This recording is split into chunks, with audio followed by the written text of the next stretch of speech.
Alô, Alô, tudo bem? tudo bem? Quem é? É o Mirko. Vamos começar a entrevista? Vamos, vamos sim, Mirko. Vamos lá.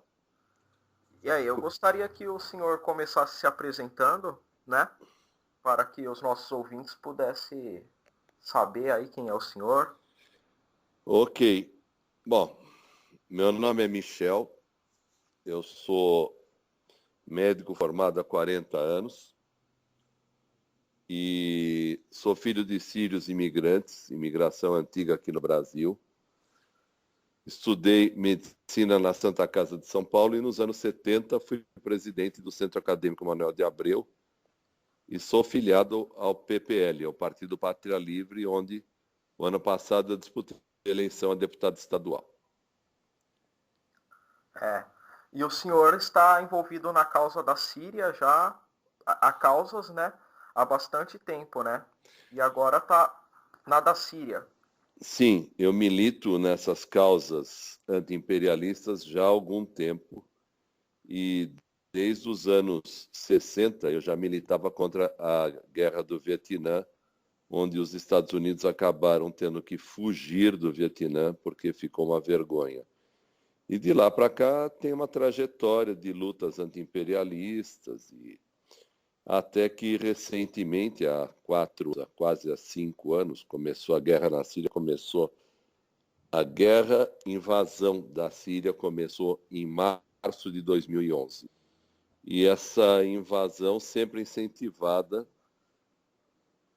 pelos Estados Unidos, pelo pessoal da Europa, que são, como eu posso dizer, são empregadinhos de luxo dos americanos, Alemanha, França e Inglaterra. São o novo quintal americano, né? É, o novo quintal americano. A Arábia Saudita, que é dependente diretamente dos Estados Unidos, por causa do comércio do petróleo que interessa aos Estados Unidos. Israel, que é um Estado americano, na minha opinião. E como eu brinco, né? Você vai dar risada e espero que... É assim, tem a Disneylândia do mundo árabe, né? Que é a Jordânia, que é um reino que foi criado e não tem representação nenhuma, mas eles são extremamente obedientes aos Estados Unidos. Então, eles também propiciam a invasão da ilha por tropas, por forças não regulares estrangeiras. É. Então, vamos aí para começar a rodada de perguntas, né? Vamos.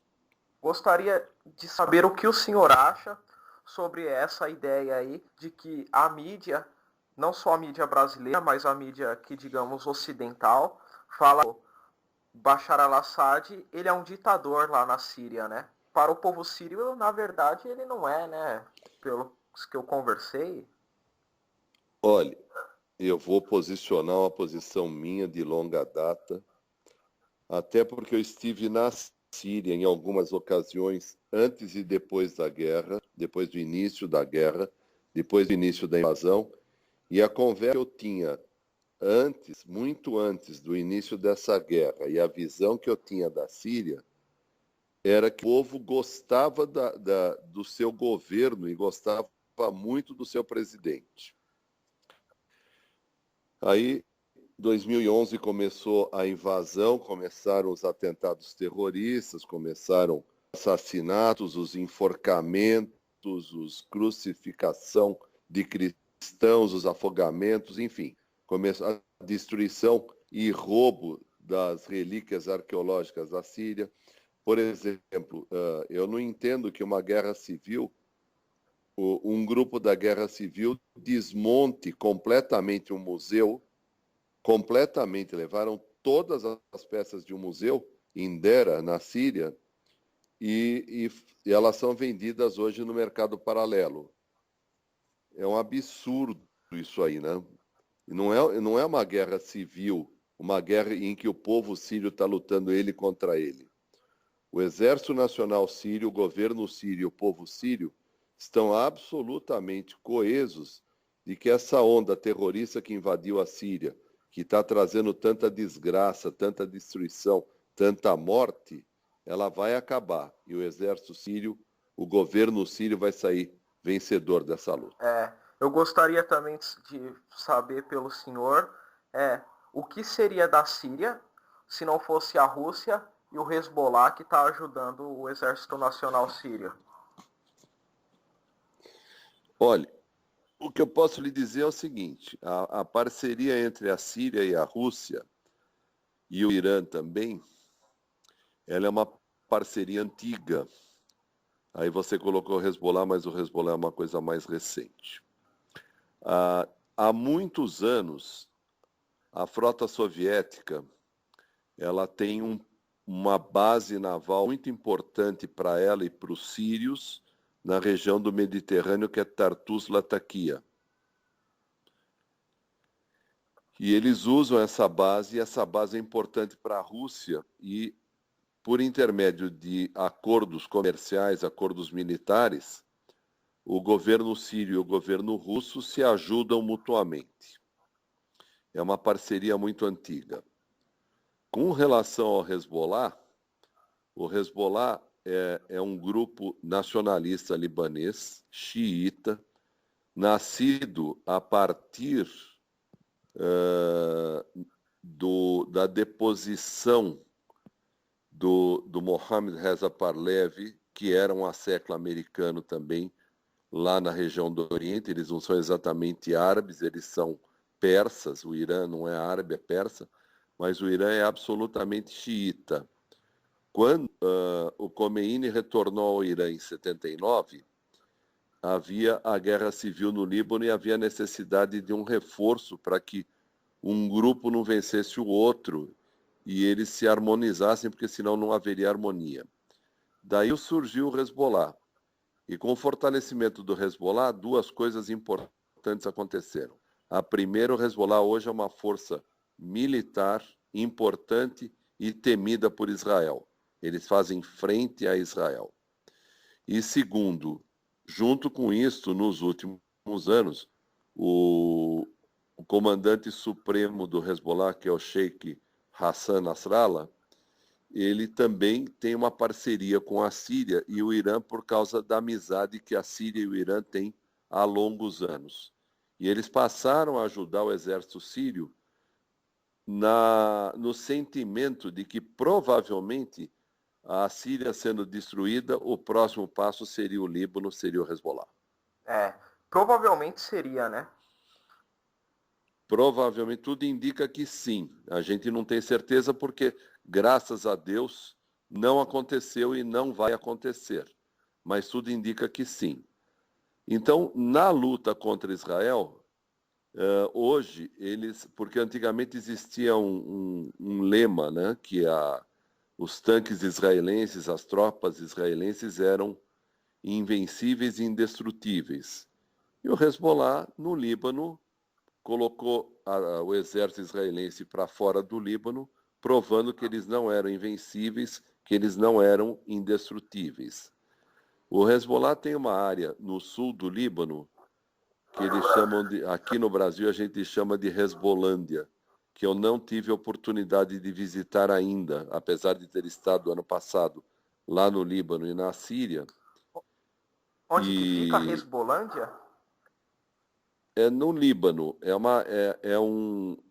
uma zona em que eles recolheram os destroços de aviões, de tanques, de carros blindados, enfim, de armamento judeu destruído, armamento sionista, armamento israelense, destruído em território libanês, e eles fizeram uma exposição, uma área no Líbano, eu não sei exatamente onde fica.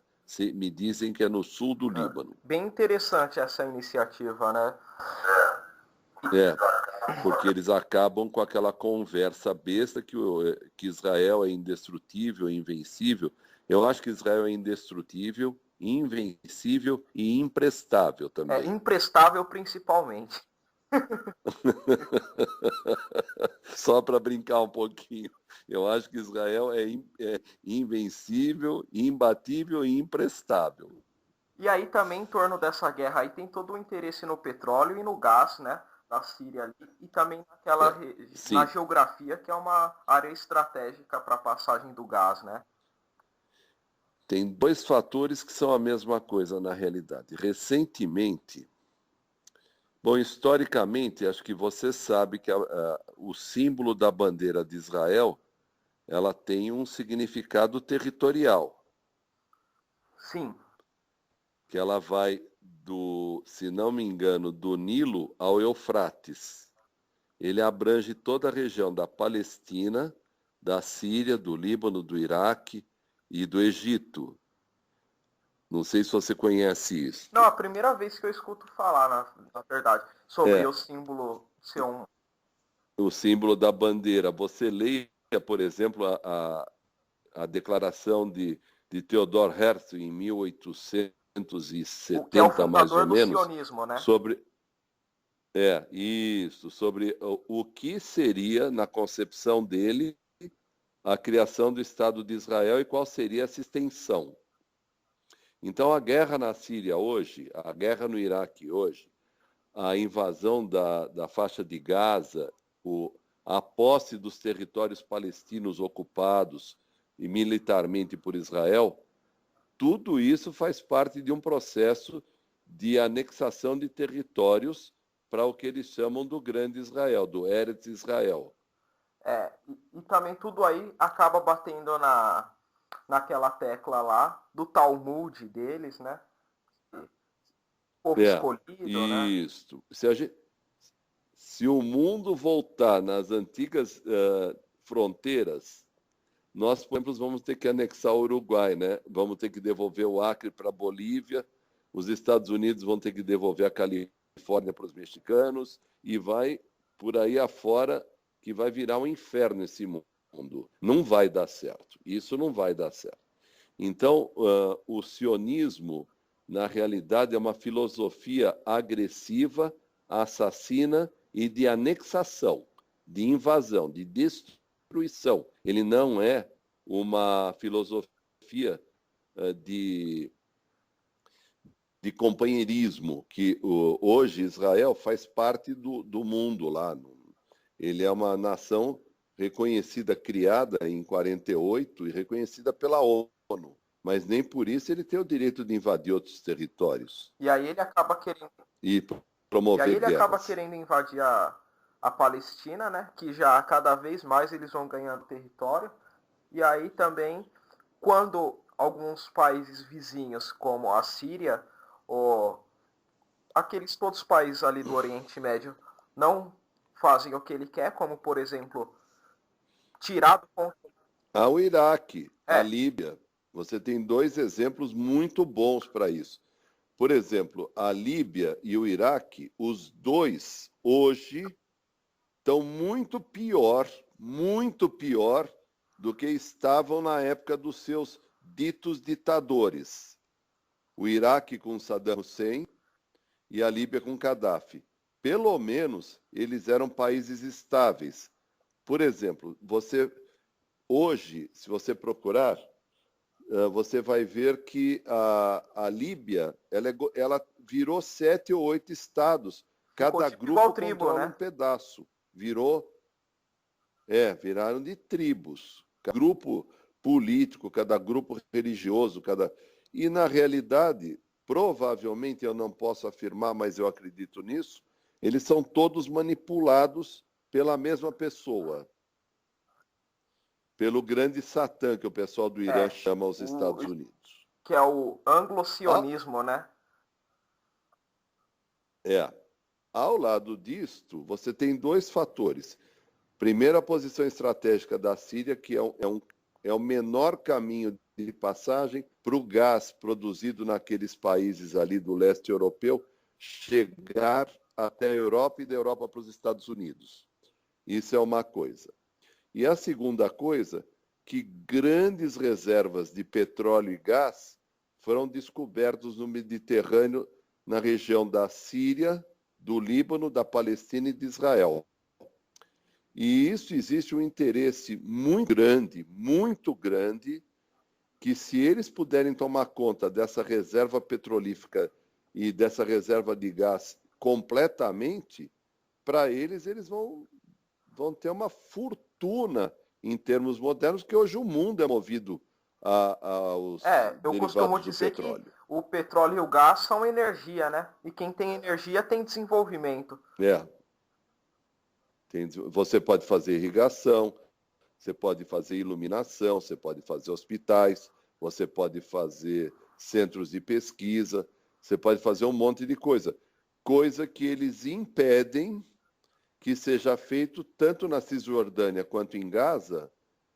Você não pode construir uma estrada, você não pode construir um hospital, você não pode construir uma escola. Pelo contrário, na última ofensiva em Gaza, eles bombardearam as escolas e os snipers judeus sionistas assassinaram dezenas de crianças. Eles atiravam contra as crianças que são o futuro da nação palestina, como é o futuro dos brasileiros. Os jovens brasileiros, como você ou gente menor que você, gente de 8, 10, 12 anos, são o futuro do Brasil.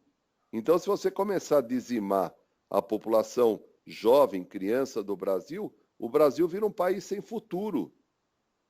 E lá Israel usou isso sistematicamente. Matava as mulheres para não procriar e matava as crianças para não crescer. Esse sim é o verdadeiro terrorismo, né? Não, isso tem outro nome, você me perdoa, mas isso chama-se genocídio. Você me perdoa a correção, mas isso tem outro nome. Eles fazem o genocídio do povo palestino. Como os turcos tentaram fazer o genocídio do povo armênio, e até hoje eles não reconhecem o que eles fizeram. Eles mataram, no final da Primeira Guerra Mundial, eles mataram 2 milhões de armênios. E hoje não é vinculado, né? Só, pouca coisa. Pouca coisa, só 2 milhões. E hoje não é vinculado na grande mídia, né? Não é vinculado, não é reconhecido. Eles dizem que não, que fazia parte da Primeira Guerra Mundial. Fazia guerra nada, fazia parte nada. Isso aí era política de Estado, não era política internacional. Isso era política de Estado, que eles achavam que os armênios iam acabar destruindo o Estado turco. Então, eles resolveram exterminar os armênios. Mas nosso problema não é a Armênia, é a Síria. Então é isso. Na realidade, o interesse lá é o controle político pelos americanos e o controle territorial pelo sionismo. E aí você vai ter a raiz de todas essas coisas.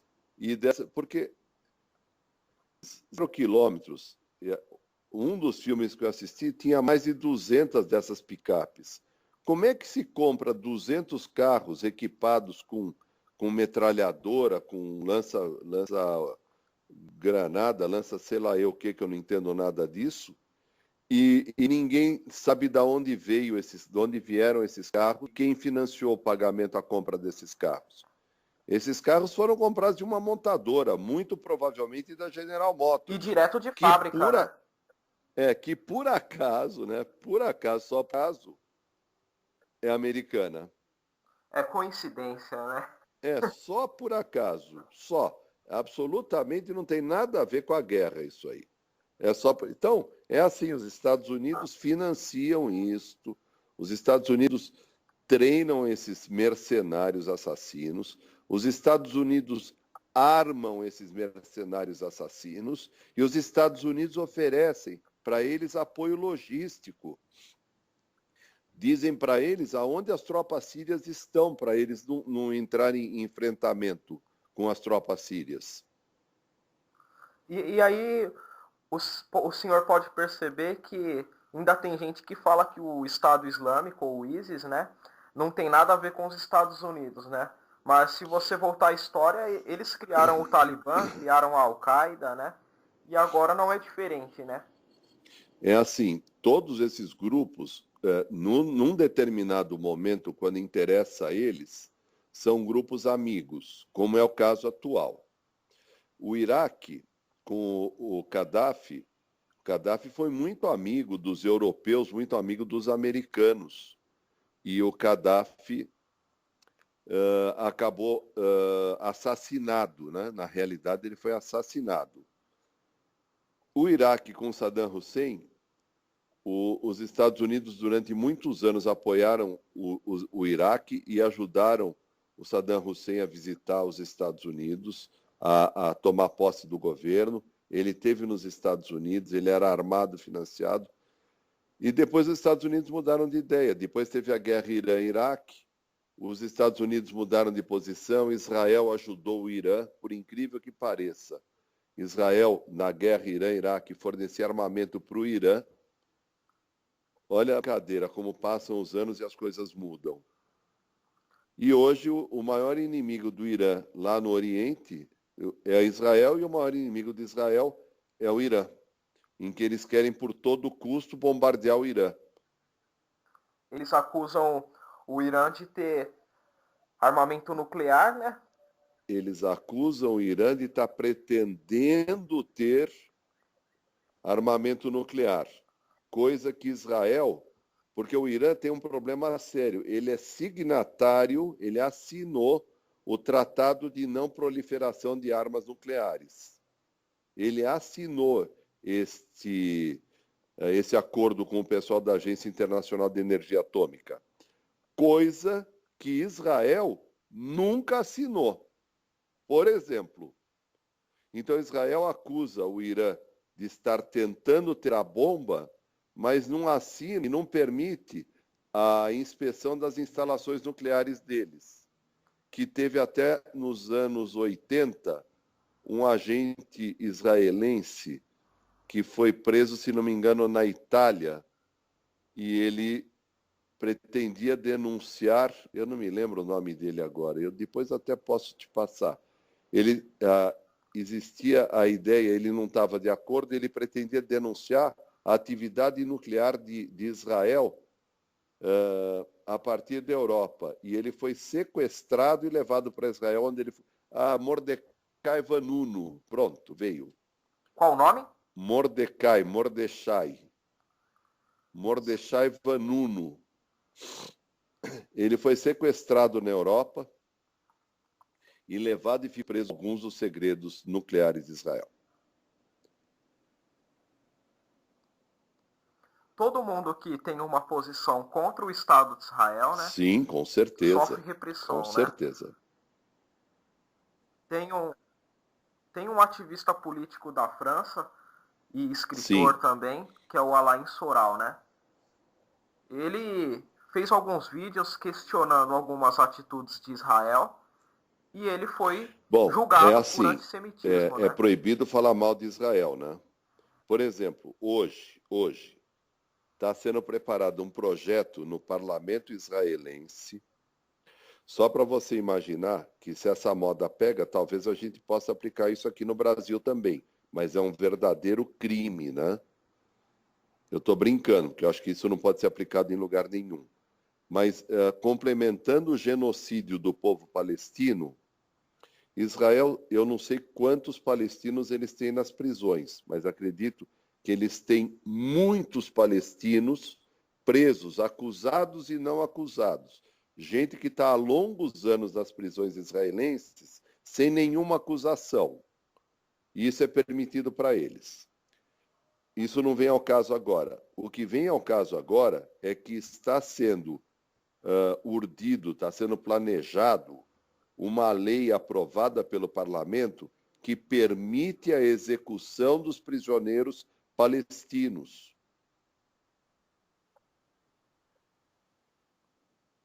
Que permite a prisão dos palestinos? A prisão não precisa pedir permissão para ninguém.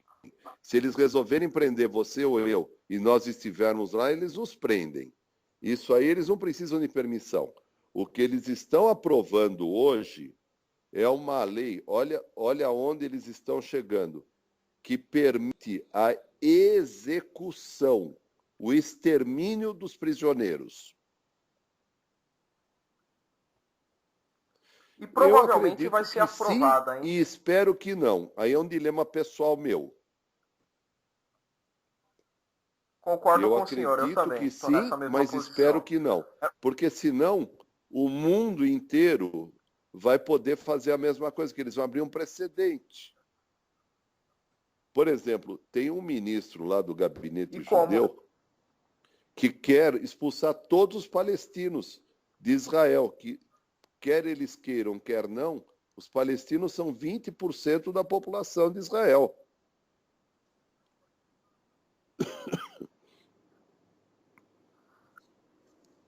Mais ou menos, então, o que acontece em Guantánamo, né? Nos Estados Unidos, as leis de lá é proibido você praticar tortura aí em prisões, exatamente, né? é assim, nos Estados Unidos não pode, mas em Guantánamo você pode fazer o que você quiser, que você não está em território americano.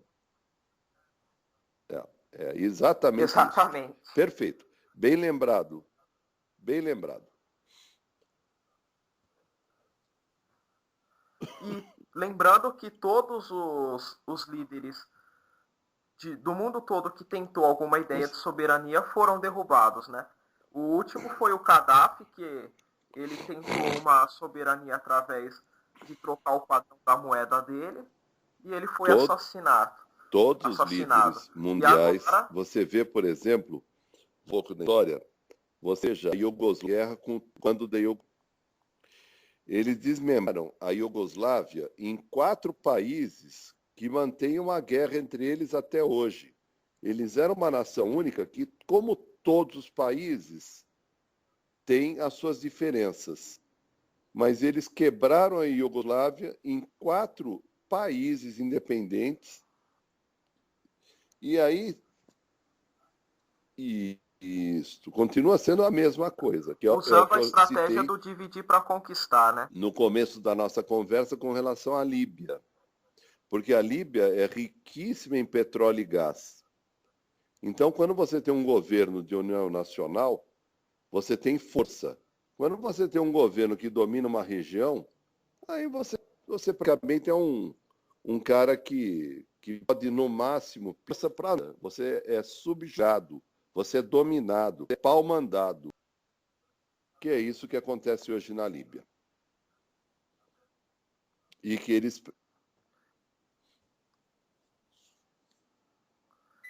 E também a Líbia hoje é um território democrático, né? Lá permite outros tipos de religiões, coisa que os Estados Unidos queria implantar o grande país sunita do Oriente Médio, né? A Síria, só para você entender um pouquinho, a população síria é de maioria sunita. A Síria é islâmica, ela não é cristã.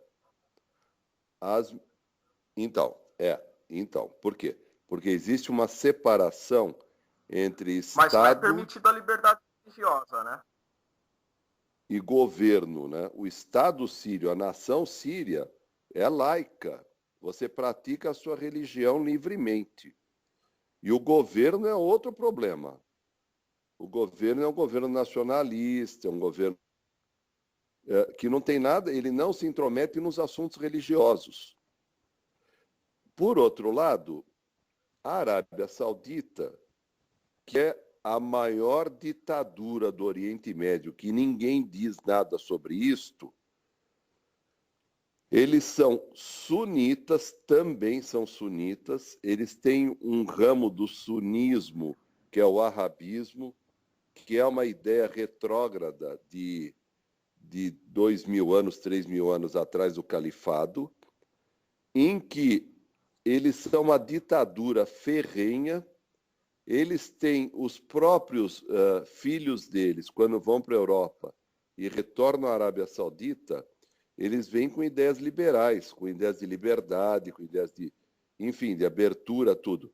E existem 2 moças, filhas do rei, que estão presas há anos sem poderem sair, porque elas se manifestaram abertamente contra a ditadura saudita. E só complementando um pouquinho, mulher lá não pode dirigir carro, não pode sair à rua desacompanhada de pai, irmão ou marido e não pode viajar. Ela é proibida, ela é um ser inferior, em que se ela sair na rua, se ela se manifestar, ela pode ser assassinada.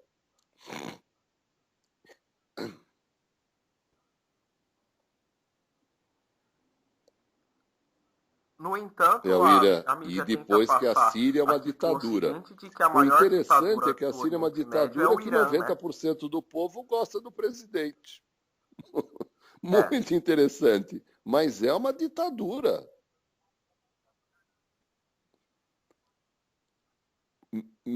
E você vê que E ainda mesmo durante 87, a guerra ele foi 85, reeleito, 90, né? isso não vai fazer muita diferença. Vou falar 80. 80% do povo sírio, durante a guerra, votou a favor da permanência do nosso presidente lá na Síria. E agora me passa uma coisa que eu esqueci de comentar no começo. Na Europa, no exterior, inclusive aqui no Brasil, a Pode falar. votação só foi feita nas embaixadas, não foi feita nos consulados. Mas na Europa, a votação foi proibida. Os sírios que moram na França, os O sírios que senhor moram na pensou? Inglaterra, os sírios que moram na Itália, os sírios que moram na Espanha, os sírios que moram na Grã-Bretanha, não puderam votar, foram proibidos. Se eles achavam, desculpe, não, eu sou brasileiro, O senhor foi à votação? eu sou filho de O sírios, eu senhor sou foi à brasileiro. votação? Mas eu acho incrível, porque Ah, é qual é o verdade, o senhor medo é filho se de o Síria, pessoal que né? mora na Europa, se o nosso presidente é tão ruim e havia 4 candidatos, por que eles não podiam deixar o pessoal da Europa votar no outro candidato? Qual era o medo? Qual era o problema? Não havia problema nenhum. O problema é que eles sabiam que mesmo na Europa, o povo E sírio mesmo, gosta do presidente sírio. Mesmo no Brasil, o povo sírio gosta do presidente sírio. Mesmo na Síria, em guerra civil, e com a invasão, com os assassinatos, com as torturas, com os enforcamentos, com todas as maldades que têm sido feitas contra o povo sírio, o povo maciçamente votou na permanência do presidente na direção política do país.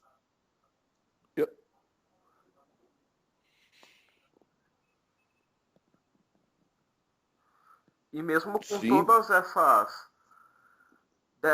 com todas as ameaças, com impossibilidades de todas as votar, o propagandas povo que votou antes, ainda foi a favor do com Assad, tudo né? que eles tentaram fazer nos últimos 4 anos e meio, o presidente ainda é adorado por 80, 85% da população síria. Mas ele é um ditador sanguinário, né? Na imprensa ocidental, ele é um ditador sanguinário. Agora, eu não sei que ditador que 80% gosta dele numa Isso daí, eleição livre. No Líbano, que não tem nada a ver, que é um país independente, o Sírio não é um ditador, ele é um presidente.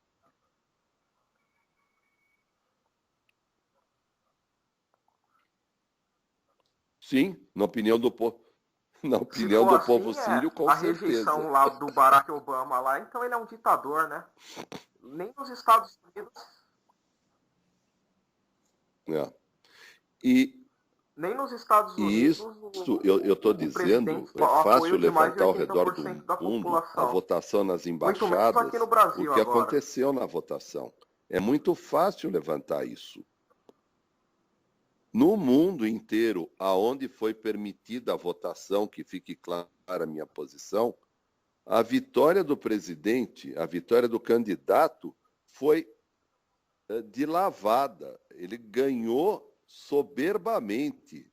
Ele não ganhou de 51% a 49%. Ele ganhou de mais de 80% a favor e de menos de 20% contra. Cada voto contra, ele tinha 4 a favor. E isto, eu não vejo ditadura. Não existe ditadura. Existe um governo nacionalista. Existe um governo socialista. Por exemplo, a saúde pública na Síria é maravilhosa. As escolas e as universidades e a saúde, de uma maneira geral, todinha é socializada, é gratuita e é de excelente padrão. Nós temos universidades, grandes centros, nas cidades sírias. Nós temos a Universidade de Damasco, que é um lugar lindo, um campus enorme, onde eu estive o ano passado, aonde você vê os jovens andando, conversando, trocando ideias, todos eles, os cristãos, os muçulmanos, os sunitas, os xiitas, os alauítas, os drusos, todas as confissões religiosas se encontram lá na faculdade e na universidade e mantêm contato. É a laicidade a característica do governo sírio. Então eu vi a Universidade de Damasco, você tem a grande Universidade de Alepo, que sofreu um atentado há 2 anos atrás, não sei se você está lembrado, que mataram 200 e tantos jovens lá na universidade. Você tem a Universidade de Homs, que também é uma universidade enorme, onde você tem diversas escolas, você tem engenharia, tem medicina, tem arquitetura, tem urbanismo, tem um monte de coisas lá. E isso tudo é custeado pelo governo. O governo dá tudo. A Síria não tinha e não tem dívida externa.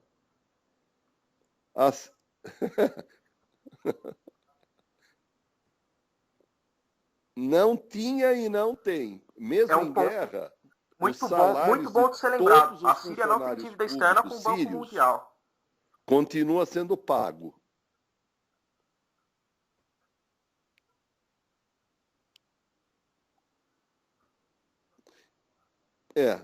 Não tem que pagar, não tem que ser Isso daí usurpado, também né? pode ter sido Porque isso é um usura, fator a né? mais para a invasão, né? Esses juros Não que é ter dívida cobrado externa. pelos bancos internacionais, pelo Fundo Monetário, você veja, por exemplo, Porque levando um pouquinho lá para o lado atual, o que está acontecendo na Grécia hoje. O povo grego não aceita essa colocação do Banco Mundial com relação a caçar benefícios, enfim, a matar o povo de fome. O povo grego não aceita. E o que provavelmente os Estados Unidos e as potências, né, europeias vão fazer é promover uma guerra civil na Grécia para destruir o governo. Só que pouca gente sabe, é o que eles chamam mas de a gente ajustes, né? pesquisando um pouquinho e você vai descobrir, por exemplo, que ao final da Segunda Guerra Mundial, a Alemanha estava absolutamente falida. Não tinha dinheiro para nada e tinha uma dívida monstruosa, que era impagável. A dívida grega é 2 PIBs, a da Alemanha no final da Segunda Guerra acho que era 20 PIBs. O que aconteceu? Eles ganharam perdão de 50% da dívida. E, em segundo lugar, o juro, acho que era quase zero naquela época, para que os alemães conseguissem se levantar, que interessava aos Estados Unidos. Porque os Estados Unidos tiraram os grandes cientistas alemães, entre eles Oppenheimer, e levaram para os Estados Unidos para construir a bomba americana, que depois eles lançaram sobre Hiroshima e Nagasaki.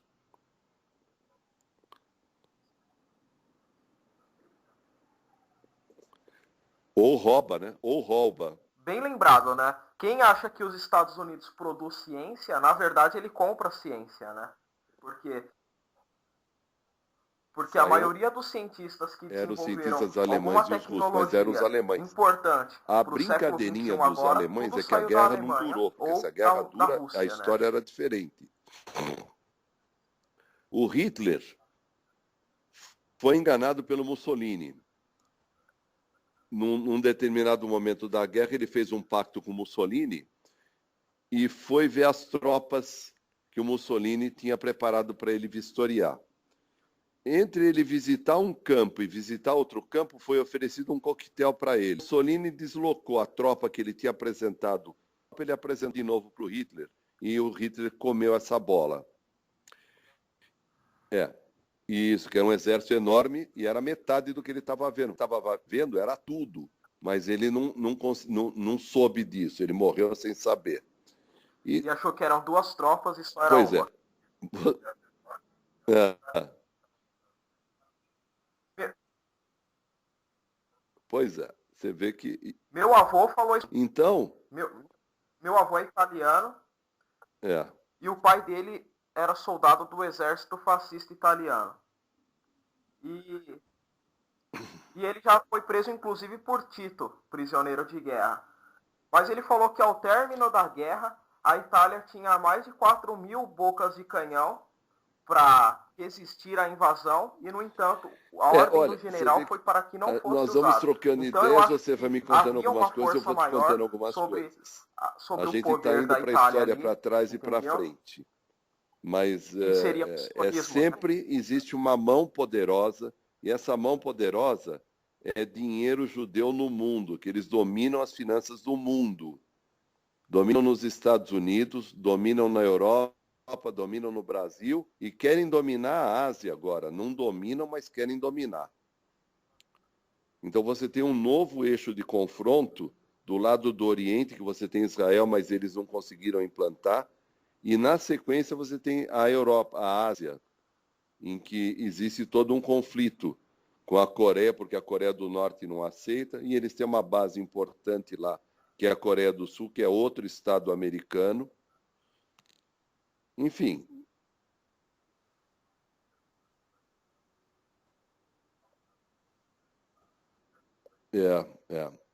Exatamente.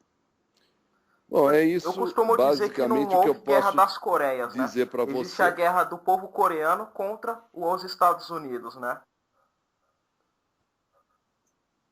Olha, eu tenho duas considerações, eu tenho uma porção de pequenas considerações. Vou fazer a E alguma primeira, que eu acho a consideração mais final sobre a importante. Síria?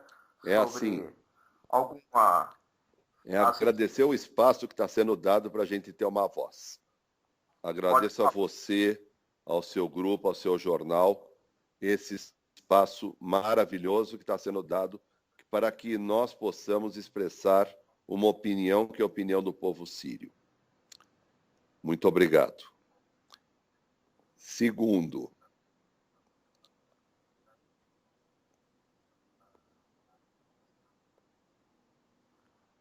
Tranquilamente.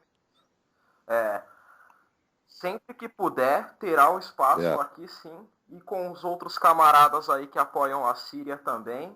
O que não importa é existe divulgar essa ditadura na Síria. E ideia como eu te falei e, mais de uma vez e agora que a gente tirar voltou, essa máscara eu que é tive o ano imposta, passado né? em Damasco Que foi e eu colocada não como uma consegui a máscara de cidade do meu ditadura, pai que porque a foi uma coisa grande não mentira, estava né? bem lá, não está resolvida. Mas a vida na Síria, hoje, ela em Damasco, na cidade, ela é absolutamente normal. Bom, então, primeiro um agradecimento a vocês pelo espaço, que é importantíssimo a gente abrir uma porta, uma janela, uma fresta, uma fechadura, um buraco na parede para que a gente possa se expressar. Então, o meu agradecimento e do meu grupo. Segundo, é nosso desejo, é nossa vontade, é nossa esperança que a Síria vai sair, sim, dessa confusão, dessa baderna que impuseram a ela e vai sair mais forte do que nunca, mais bonita do que nunca. E aí eu te faço um convite para a gente ir à Síria juntos. No devido momento nós voltamos a falar. Eu devo, eu devo estar na Síria em setembro, mas Convite aceito. talvez o ano que vem, no primeiro ou no segundo semestre, a gente pode Ok. voltar a Vamos falar mantendo sobre isso e te contato. convido a ir à Síria comigo. Tá ótimo. Ok. Beleza. Muito obrigado. Abraço.